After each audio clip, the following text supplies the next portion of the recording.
அன்பார்ந்த பார்வையாளர்களே, உங்களுடைய நிறைந்த ஆதரவை வழங்கி எமது வானன் சேனலை சப்ஸ்கிரைப் செய்யுங்கள். எனினும் இன்னும் எமது சேனலை ஆரம்பித்து 1.5 வருடங்கள் ஆகியும் எமக்கான பார்வையாளர்களின் ஆதரவு குறைவாகவே உள்ளது. மேலும் எமது சேனலை சப்ஸ்கிரைப் செய்யாமலேயே 98% பார்வையிட்டு வருகிறீர்கள். உங்களுடைய ஆதரவு எமக்கு மிகவும் முக்கியமானது. எங்களை ஊக்குவிக்கவும், எமது செய்திகளை தடையின்றி உடனுக்குடன் அறிந்து கொள்ளவும் எமது சேனலை சப்ஸ்கிரைப் செய்யுங்கள். மேலும் பெல் பட்டனை அழுத்தி எம்மை உற்சாகப்படுத்துங்கள். மாவீர தின நிகழ்வுகள், உண்மைக்கு புறம்பான தகவல்களை வெளியிட்ட சந்தேக நபருக்கு விளக்கமறியல். அடுத்த 36 மணித்தியாலங்களுக்கான வானிலை பற்றிய அறிவித்தல். ஜனாதிபதியை பாராட்டிய ரணில்.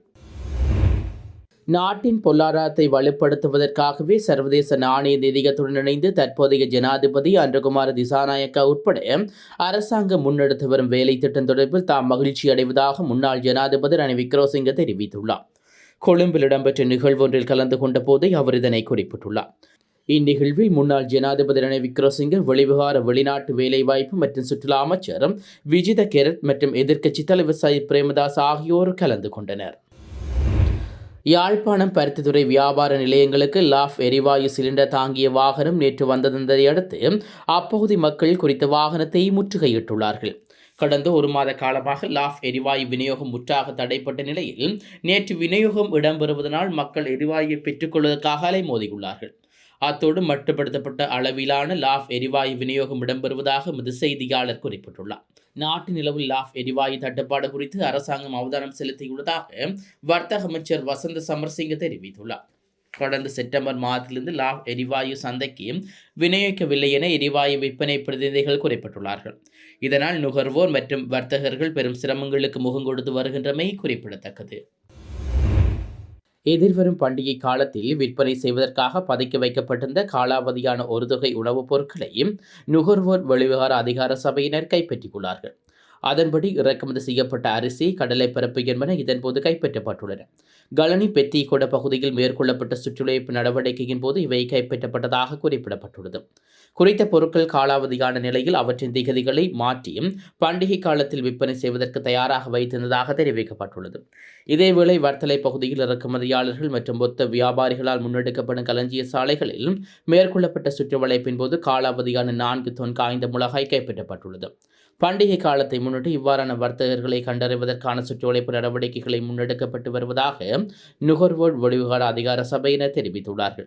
அவ்வாறான தகவல்கள் இருப்பின் 1977 என்ற நுகர்வோர் வெளிவிகார அதிகார சபையின் துரித இலக்கத்துக்கு அழைப்பை மேற்கொண்டு பொதுமக்களுக்கு அறிவுறுத்தப்பட்டுள்ளது. இதேவேளை கடந்த சில மாதங்களாக சந்தையில் நாட்டு அரிசிக்கு பற்றாக்குறை நிலவி வருகிறது. இந்த விடயம் தொடர்பில் தீர்வொன்றை வழங்குவதற்காக சிறு மற்றும் நடுத்தர அரிசி ஆலை உரிமையாளர்களுடன் அரசாங்கம் பல தடவைகள் பேச்சுவார்த்தைகள் நடத்திய போதும் தீர்வு வழங்கப்படவில்லை என்று தெரிவிக்கப்படுகிறது. இதனிடையே சந்தையில் நிலவும் நாட்டு அரிசி பற்றாக்குறைக்கு தீர்வு காணும் வகையில் அரிசி விலையையும் கட்டுப்படுத்தவும் 70,000 மெட்ரிக் டன் நாட்டு அரிசியை இறக்குமதி செய்வதற்கும் அரசாங்கம் தீர்மானித்துள்ளது. இதற்கான விலை மனு கோர நடவடிக்கை ஏற்கனவே முன்னெடுக்கப்பட்டுள்ளதாக தெரிவிக்கப்படுகிறது. எனினும் தற்போதும் அரசாங்கத்தின் கட்டுப்பாட்டு விலையை மீறி சந்தையில் அரிசி விற்பனை செய்யப்படுவதாக நுகர்வோர் மேலும் குற்றம் சுமத்தியுள்ளார்கள். மாவீர தின நிகழ்வுகள் தொடர்பில் உண்மைக்கு புறம்பான தகவல்களை வெளியிட்ட சந்தேக நபர் ஒருவரை எதிர்வரும் 4ஆம் தேதி வரை விளக்கமறியல் வைக்குமாறு உத்தரவிடப்பட்டுள்ளது. சமூக செயற்பாட்டாளரான குறித்த நபர் தமது பேஸ்புக் கணக்கினூடாக மாவீர தின நிகழ்வுகள் தொடர்பில் போலி பிரச்சாரம் செய்துள்ளதாக தெரிய வந்துள்ளது.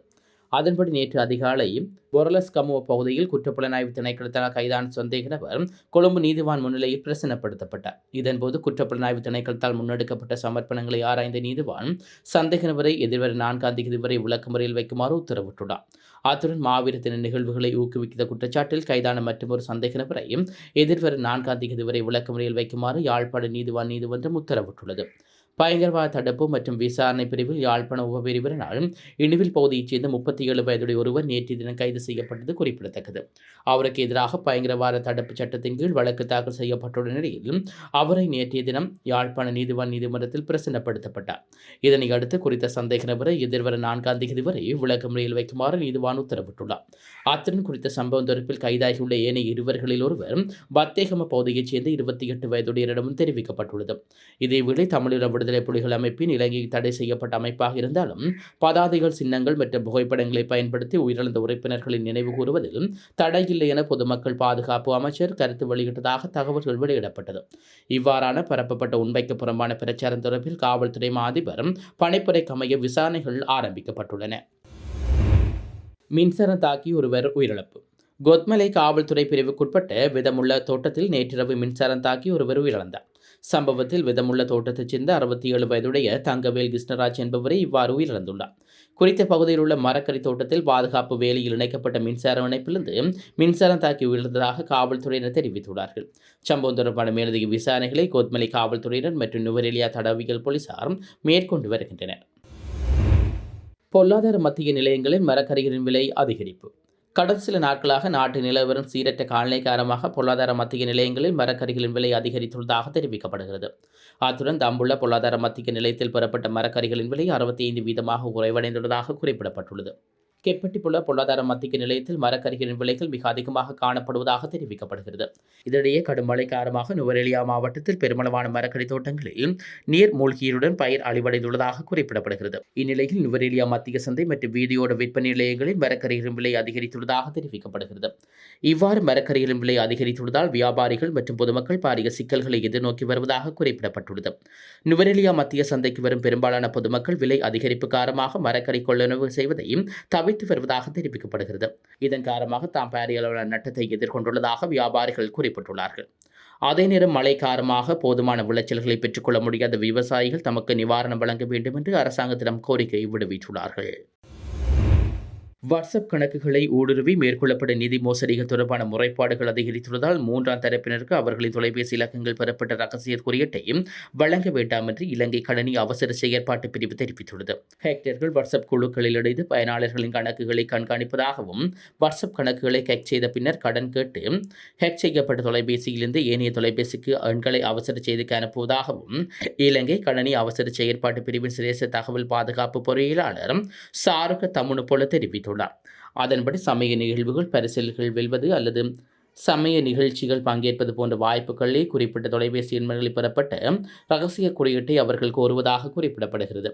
எனவே இப்படியான செய்திகள் வந்தால் முதலில் அந்த கணக்கில் உரிமையாளர்களை தொடர்பு கொண்டு அந்த தகவல்களின் உண்மை என்பதை உறுதி செய்து வாட்ஸ்அப் கணக்கு ஹேக் செய்யப்பட்டுள்ளது தெரிந்தால் அந்த கணக்கில் உரிமையாளராக உடனடியாக அவருக்கு தொடர்புடைய ஏனையவர்களுக்கும் அதை பற்றி அறிவிக்குமாறு கோரப்பட்டுள்ளது. மக்கள் மத்தியில் விழிப்புணர்வை ஏற்படுத்துவதன் மூலமாக இவ்வாறான நிதி மோசடிகளில் இலங்கையிலிருந்து இல்லாதொழிக்க முடியும் என இலங்கை கணனி அவசர செயற்பாட்டு பிரிவின் சிரேஷ்ட தகவல் பாதுகாப்பு பொறியியலாளர் சாருக தமுனு போல தெரிவித்துள்ளார். பொதுமக்களுக்கு தட்டுப்பாடின்றி சமையல் எரிவாயுவை வழங்குவதற்கு லாஃப்ட் சமையல் எரிவாயு நிறுவனம் விசேட வேலை திட்டம் ஒன்றை ஆரம்பித்துள்ளது. நாட்டில் கடந்த சில நாட்களாக லாஃப்ட் சமையல் எரிவாயுக்கு தட்டுப்பாடு நிலவியிருந்த நிலையில் இந்த தீர்மானம் எடுக்கப்பட்டுள்ளதாக அந்த நிறுவனத்தின் பிரதம நிறைவேற்று அதிகாரி நிரோஷன் பீரிஸ் தெரிவித்துள்ளார். அதன்படி நாளாந்தம் 1,00,000 லாஃப்ட் சமையல் எரிவாயு கொள்கலன்களை விநியோகிக்க நடவடிக்கை எடுக்கப்பட்டுள்ளது. அத்துடன் இந்த மாதம் மேற்கொள்ளப்பட்ட விலை திருத்தத்தில் லாஃப்ட் சமையல் எரிவாயுவின் விலையில் மாற்றங்கள் எதுவும் ஏற்படுத்தப்படவில்லை என பிரதமர் நிறைவேற்று அதிகாரி நிரோஷ் பீரிஸ் தெரிவித்துள்ளார். இதேவேளை யாழ்ப்பாணம், பருத்தித்துறை உள்ளிட்ட நாட்டின் பல பகுதிகளில் லாஃப்ட் சமையல் எரிவாயு கொள்கலன் விநியோகம் நேற்று ஆரம்பிக்கப்பட்டுள்ளதாக எமது செய்தியாளர் தெரிவித்துள்ளார். எனினும் லாஃப்ட் சமையல் எரிவாயு கொள்கலன் விநியோகமானது மட்டுப்படுத்தப்பட்டுள்ளது. இத்துடன் பிரதான செய்திகள் நிறைவு பெறுகிறது. தொடர்ந்து நாளை காலை பிரதான செய்திகளோடு இணைந்து கொள்வோம். நன்றி.